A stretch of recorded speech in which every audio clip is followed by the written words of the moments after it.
Social media पर जैन समाज के सबसे लोकप्रिय जैन न्यूज़ चैनल महालक्ष्मी आपके दिलों में राज करने वाले और अब नई नई बात कहीं कहीं से लाकर आपको शुरुआत करने वाले सादर जैन करते हैं आज की शुरुआत। आज बड़ा खास दिन है वैसे, आषाढ़ शुक्ल की पंचमी 30 जून 1968। समझ गए आप। गुरुवर सबके वंदनीय प्रातः स्मरणीय गुरुवर आचार्य श्री विद्यासागर जी महामुनिराज के चरणों में शत शत नमन। 56वां दीक्षा दिवस है आज और 56वें चतुर्मास की स्थापना डोंगरगढ़ में होगी। रविवार को पूरी जानकारी देंगे, पर अब शुरुआत करते हैं आज की कुछ बात एक बहुत बड़े चिंतन मनन के साथ। वर्षायोग की स्थापना होने वाली है। जगह जगह प्रचार प्रसार की शुरुआत हो गई है प्रभावना के लिए। यह वर्षायोग के रूप में कहाँ कौन हो रहा है, उसके मंदिर आसपास चौराहे में खूब ज़्यादा फ्लैक्स बैनर लग जाते हैं, होर्डिंग लग जाते हैं, इस तरह लगाए जाते हैं जगह जगह मंदिरों में।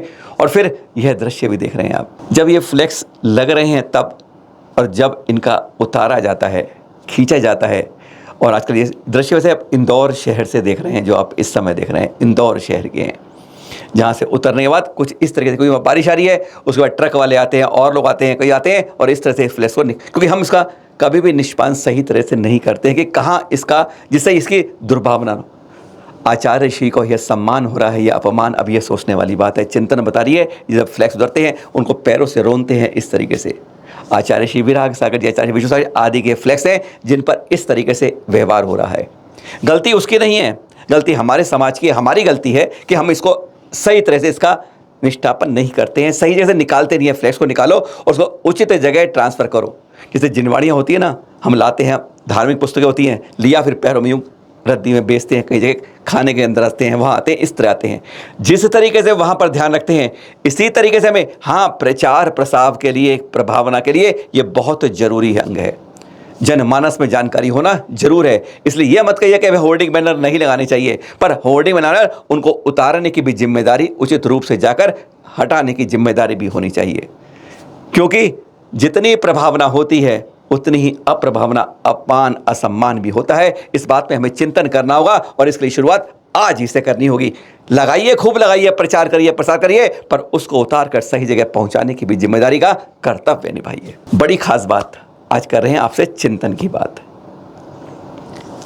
आज से कई साल पहले आचार्य श्री विमल सागर जी ने, पता है, वर्षा योग पर आगम में कहीं लिखा कि कलशों की स्थापना हो, लेकिन श्रावक और श्रवण के बीच में एक पुल के रूप में बनाने के रूप में आचार्य श्री विमल सागर जी ने एक लिया मिट्टी का कलश और उस पर नारियल रख के एक स्थापना करी थी। शुरुआत इस तरह करी थी कि दोनों के बीच में एक पुल बन जाए, जैसे उसने स्थापना करी, उसके बाद उसकी वर्णा को उसको एक उपहार के रूप में श्रावक को मिल जाए।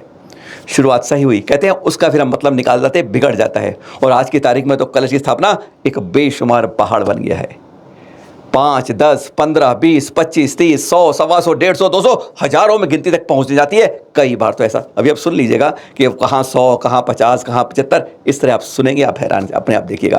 पर इसके अंदर एक चिंतन की बात, अब आज लोगों को आने के लिए भी कुछ ना कुछ उपहार की, जैसे हमारे समाज में आवश्यकता पड़ गई है। दिल्ली में पहुंचे वर्तमान के सबसे बड़े एक साथ चल रहे संघ आचार्य श्री सुनील सागर जी महामुनिराज 51 पिच्ची के साथ। घोषणा है वर्षा योग की, दिल्ली एनसीआर की, है ना, अच्छी बात। और शुरुआत हो रही है ऋषभ विहार से, जिसने बीड़ा उठाया है पूरे दिल्ली एनसीआर में नहीं, पूरे देश में इस चतुर्मास की प्रभावना करने के लिए। महज यही सहयोग नहीं है कि एक संघ आएगा, वहाँ ठहर जाएगा और वहीं पे अपने उस 5 मास को ठहर कर, पर साथ में अपना कर्तव्य भी आत्मचिंतन के साथ पर का भी चिंतन, कल्याण करने की एक भूमिका होगी। कर्तव्य समाज का है कि कैसे उसका लाभ लिया जाए।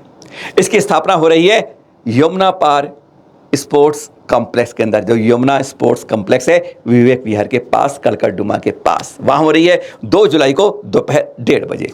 और हाँ, अब क्या हो गया है, गत वर्ष मालूम है ना, बैक टू बैक 3-4 कार्यक्रम होते लाल किले पर ग्राउंड में अंदर, हमारे विधान के और भी, तो लोगों को आने के लिए प्रोत्साहित किया गया। अब केवल भोजन से काम नहीं चलता है। आज से 5-7 साल पहले अगर किसी जैन कार्यक्रम सफल करना हो तो कहते हैं अच्छे भोजन की उसके बाद व्यवस्था होनी चाहिए। अब भोजन तो होना ही चाहिए, साथ में कुछ ना कुछ और होना चाहिए। यह पिछले वर्ष लाल किले से शुरुआत हुई कि जो आएंगी महिलाएं उनको साड़ी दी जाएगी, वो दी जाएगी, बस इस तरीके से आज ऐसी हालत हो गई है। अगर हमें इस कार्यक्रम में अपने लोगों को इकट्ठा करना है तो कोई ना कोई बच्चों की तरह कोई आकर्षण पैदा करना होता है।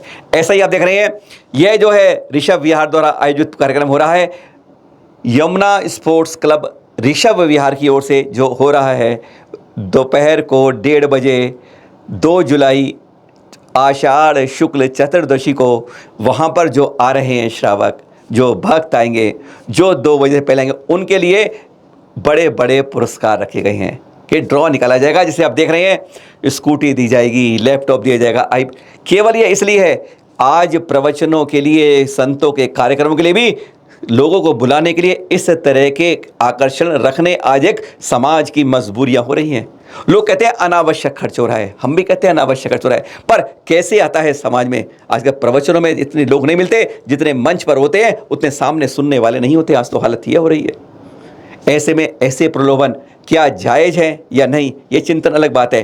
पर जब तक हम किसी को, बच्चे को मंदिर तक, प्रवचन तक लोगों को नहीं लाएंगे, तब तक कहते हैं अपने संस्कारों में नैतिकता को हम पाठ नहीं पढ़ा पाएंगे। पर यही तो बस शुरुआत होती है। पर एक बार लाइए तो सही किसी तरह भी, और फिर उनके संस्कारों में परिवर्तन करने की बात हमारे संतों के ऊपर हो जाती है। यही नहीं, एक और बड़ा स्थापना कार्यक्रम होगा अगले संडे को, 2 के बाद 9 जुलाई को।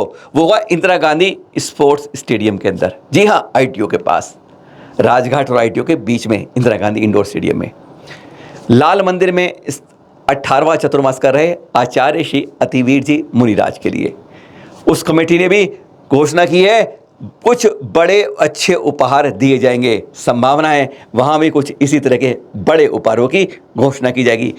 अगर किसी को समाज में आज ये हालत है, जैन समाज में लोगों को लाना है कार्यक्रम के अंदर, तो कुछ ना कुछ उन्हें अलग चाहिए ही। हाँ, आप देख रहे हैं यहाँ पर मुनि श्री अनुत्तर सागर जी, आचार्य श्री विष्णु सागर जी सुशिष्य हैं। इनको क्यों दिखा रहे हैं? क्योंकि इन्होंने अभी कल परसों इन्होंने उपवास किया, और इन पे है नवंबर 2011 से अब दिसंबर 2022 तक इन्होंने 1415 उपवास किए 10 सालों के अंदर। और कहते हैं उसके बाद यह सर्टिफिकेट देखिए, यह सर्टिफिकेट गोल्डन बुक। आज सर्टिफिकेट हमारे संतों को ऐसे प्रमाण पत्रों की आवश्यकता नहीं होती है, तप त्याग के धनी होते हैं सारे। लेकिन अब ऐसा रिकॉर्डों में दर्ज होने लगा 1415। अगर जब यह उपवास का क्रम मिलता है ना, तो याद आती है तपस्वी सम्राट आचार्य श्री सनमती सागर जी की, जो तप तप तप ही करते थे। और अंकिलिकादि सागर जी तो 1 हफ्ते बाद ही अपना पारणा करते थे।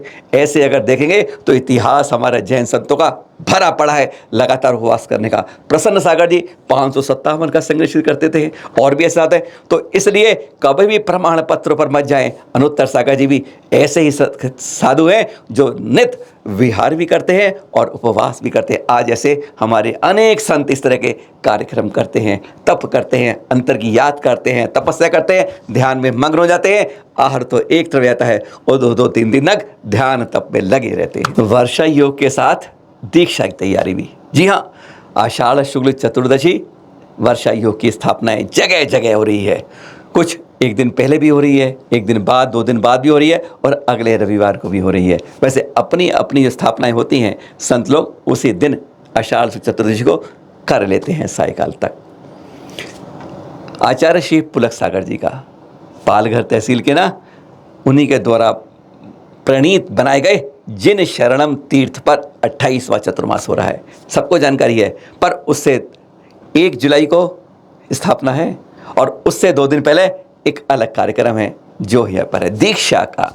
ब्रह्मचारी किशोर भैया जी का 2 दिन पहले उसकी हल्दी, गोद भराई आदि, मेहंदी आदि कार्यक्रम होंगे, और उसके बाद 30 जून को दीक्षा का कार्यक्रम होगा जिन शरणम तीर्थ के अंदर। यानी दीक्षा हो जाएगी, और फिर साथ में चतुर्मास की पंचमासा की इस बार स्थापना हो जाएगी। महाराष्ट्र के बाद यानी जिन शरण के बाद सोनागिरी तीर्थ पर दीक्षा की बात करते हैं। 2 जुलाई स्थापना का दिन है, और वहीं पर सोनागिरी सिद्ध क्षेत्र पर पुण्य सागर जी मुनिराज के द्वारा हो रही है दीक्षा। ब्रह्मचारिणी वीणा दीदी है ना, उनकी माता जी की, तारा देवी जी जो घासोल की हैं, उनकी दीक्षा होगी 2 जुलाई को। पुण्य सागर जी के जो अभी गत वर्ष सोनागिरी सिद्ध क्षेत्र थे शिखर जी में, वहाँ से आते आते अब सोनागिरी में चतुर्मास हो रहा है, और वहीं पर यह दीक्षा कर, यानी इस बार चतुर्मास के सामने दिन के साथ ही 2 जगह और भी दीक्षा हैं। मुरैना भी हो रही है, हुई है आज। ऐसी ऐसी दीक्षाओं से कहते हैं हम जब इस रास्ते को, संसार को छोड़ के इस रास्ते चलते हैं, तो सचमुच इस जीवन को सफल करते हैं। कल सुबह फिर बात करेंगे और रविवार को वर्षा की स्थापनाओं के बारे में एक नई जानकारी आपके सामने लेकर आएंगे। सादर जय जिनेन्द्र।